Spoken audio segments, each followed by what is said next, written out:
Hello friends, welcome my YouTube channel. आप सभी का मेरे चैनल पे स्वागत है। और आज हम फ्रांसीसी ईस्ट इंडिया कंपनी के बारे में पढ़ने जा रहे हैं, जो कि पहले हम लोग पुर्तगालियों के बारे में पढ़ लिया था और फिर डच और डेनिश पढ़ लिया था, और आज हम लोग फ्रांसीसी ईस्ट इंडिया कंपनी पढ़ने जा रहे हैं। तो फ्रेंड्स, ये एक प्रकार का आप लोगों के लिए नोट्स है। एक भी क्वेश्चन इसमें जो भी नोट्स दिया गया है, इसको आप लोग एक भी स्किप मत करिएगा और लास्ट तक बने रहिएगा। ये आप लोगों को हर एक एग्ज़ाम्स में आप लोगों के लिए ये बहुत इम्पॉर्टेंस है। अगर आप लोग इसे पढ़ लेंगे और इसका पीवाईक्यू जा कर के लगाएंगे, पीवाईक्यू मैं ही चलवाऊँगी, फिर भी आप लोगों को विश्वास दिलाने के लिए बोल रही हूँ, आप लोग जा कर के पीवाईक्यू लगा लेंगे तो आप लोगों को पूरा मतलब कि भरोसा हो जाएगा कि हाँ मैम सही पढ़ा रहे हैं। तो आइए ज़्यादा लेट ना करते हुए हम अपने क्लास की ओर बढ़ रहे हैं। तो वह देखते हैं जो फ्रांसीसी ईस्ट इंडिया कंपनी का यूरोप में स्थापना 1664 ईस्वी में हुआ था और भारत में इसका स्थापना 1668 ईस्वी में हुआ था। फ्रांस के लुई 14वें थे। और आइए देख लेते हैं सन 1664 ईस्वी में फ्रांस के शासक लुई 14वें मंत्री कोबाल्ट के प्रयासों से फ्रेंच ईस्ट इंडिया कंपनी की स्थापना हुई, जिसे कंपनी फ्रेंकेस देस इंडीज ओरिएंटलिस कहा गया। और आइए देख लेते हैं नेक्स्ट, इसमें मुग़ल बादशाह औरंगजेब था और इसका प्रमुख कारखाने व इसका व्यापारिक कारखाने व विस्तार आइए देख लेते हैं। 1668 ईस्वी में भारत में प्रथम कारखाना फ्रैंकोइस कैरो द्वारा सूरत में खोला गया था। और सेकंड देख लेते हैं, 1669 ईस्वी में मछलीपट्टनम में मरकरा द्वारा मछलीपट्टनम में दूसरी व्यापारिक फैक्ट्री या कारखाना खोला गया था। और तीसरा देख लेते हैं, 1673 ईस्वी में पांडिचेरी ने फ्रैंको मार्टिन द्वारा पांडिचेरी में कारखाना खोला गया था। ये सब इम्पोर्टेंट है, ये एक प्रकार का नोट्स हैं। मैं आप लोगों का टाइम टेकिंग बहुत ज़्यादा टाइम टेकिंग मैं अपना नहीं बना रही हूँ कि मैं बात करूँ और आप लोग मेरा टाइम बने और आप लोगों को कम से कम नोट्स प्रोवाइड हो, ऐसा नहीं है मेरा इरादा है कि मैं सिर्फ और सिर्फ अपना नोट्स ही बोलूँगी और इससे ज़्यादा और कोई भी वर्ड मुझे नहीं बोलना है। तो आइए फिर देख लेते हैं, 1673 ईस्वी में कंपनी के निदेशक फ्रैंको मार्टिन ने वलीकोंडापुरम के सूबेदार शेर खां लोदी से कुछ गांव प्राप्त किए थे, जिसे बाद में पांडिचेरी नाम से जाना गया। पांडिचेरी में फ्रांसीसियों द्वारा फोर्ट लुई नामक किले का निर्माण करवाया गया था। तो फिर आइए देख लेते हैं, फ्रांसीसियों ने 1621 ईस्वी में मॉरिशस और 1725 ईस्वी में मालाबारिया माही और 1739 ईस्वी में कराईकल पर अपना अधिकार स्थापित कर लिया था। और 1673 ईस्वी में बंगाल के नवाब साइंता खां ने फ्रांसीसियों को एक जगह किराए पे दी, जहां प्रसिद्ध चंद्रनगर कोठी की स्थापना की गई। यहाँ के किले को फोर्ट ओलियंस कहा गया। बंगाल में स्थित चंद्रनगर फ्रांसीसियों का एक प्रमुख व्यापारिक केंद्र था। तो आइए देख लेते हैं, कुछ युद्ध भी हुआ फ्रांसीसी संघर्ष का। तो आइए ये सब भी पढ़ लेते हैं हम लोग। भारत में अंग्रेज़ों और फ्रांसीसियों के बीच 3 युद्ध हुए, जिन्हें इतिहास में कर्नाटक युद्ध के नाम से जाना जाता है। तो ये देख लेते हैं, कर्नाटक का प्रथम युद्ध हम लोग देख लेते हैं। कर्नाटक का प्रथम युद्ध 1746 से 1748 ईस्वी तक चला था। और इसका कर्नाटक का प्रथम युद्ध होने का कारण क्या था, तो ये ऑस्ट्रिया के उत्तराधिकार के लिए यह युद्ध हुआ था।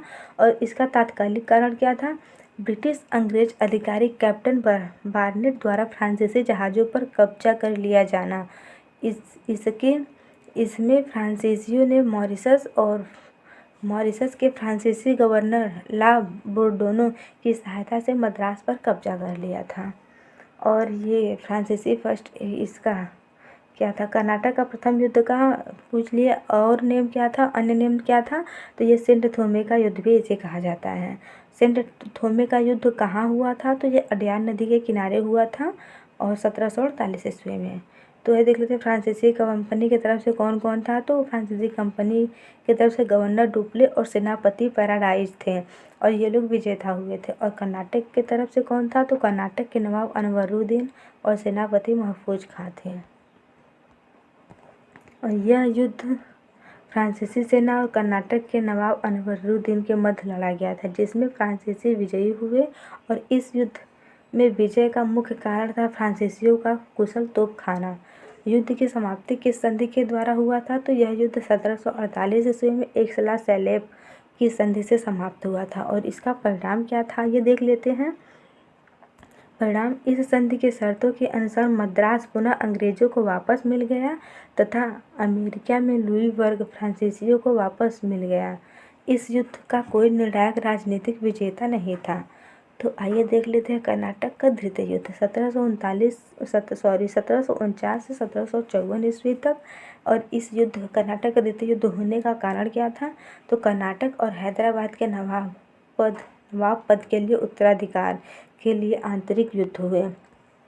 तो आइए देख लेते हैं इसका। 1748 ईस्वी में हैदराबाद के संस्थापक निजाम उल मुल्क की मृत्यु के बाद उनके पुत्र नासिर जंग और पौत्र मुजफ्फर जंग में गद्दी के लिए संघर्ष छिड़ गया।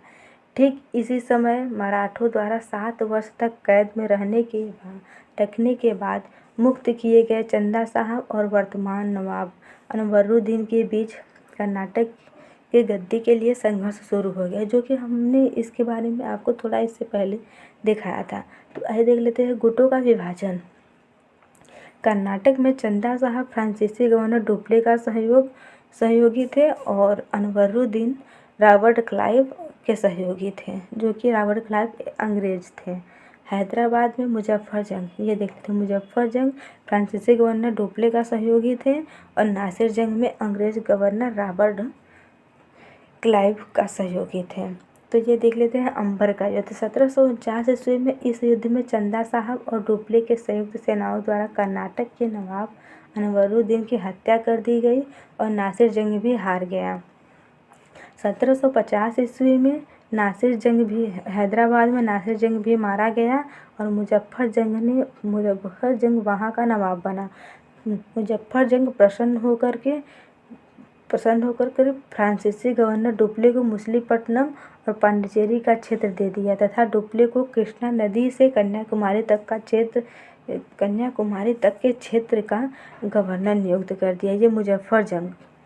और डुप्ले, फिर देख लेते हैं कुछ। डुप्ले ने जनरल बुक्सी के नेतृत्व में फ्रांसीसी सेना की एक टुकड़ी हैदराबाद में भी तैनात की थी। युद्ध का अंत आइए देख लेते हैं। युद्ध का अंत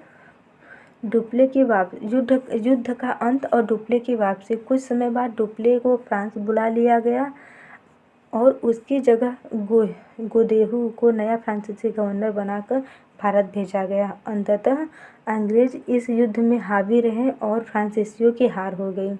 और आइए देख लेते हैं कुछ नोट बिंदु भी हैं। तो द्वितीय कर्नाटक युद्ध में डुप्ले की असफलता रही।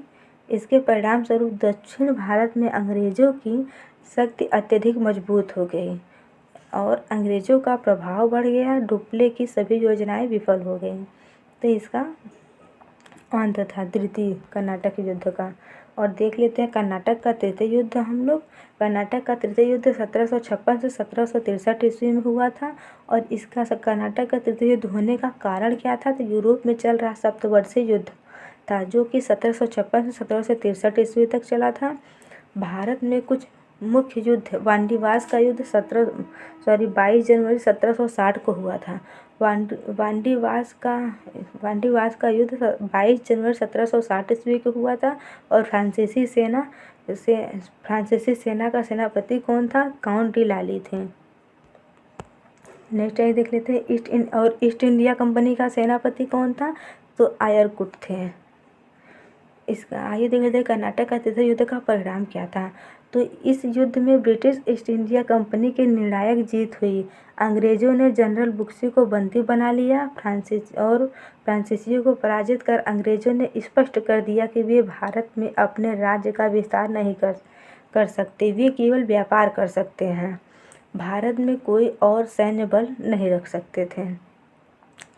युद्ध की समाप्ति, कर्नाटक का तृतीय युद्ध की समाप्ति किस संधि के द्वारा हुआ था? तो यह युद्ध 1763 ईस्वी में पेरिस संधि के साथ समाप्त हुआ था। कुछ नोट बिंदु भी हैं, आइए हम लोग देख लेते हैं।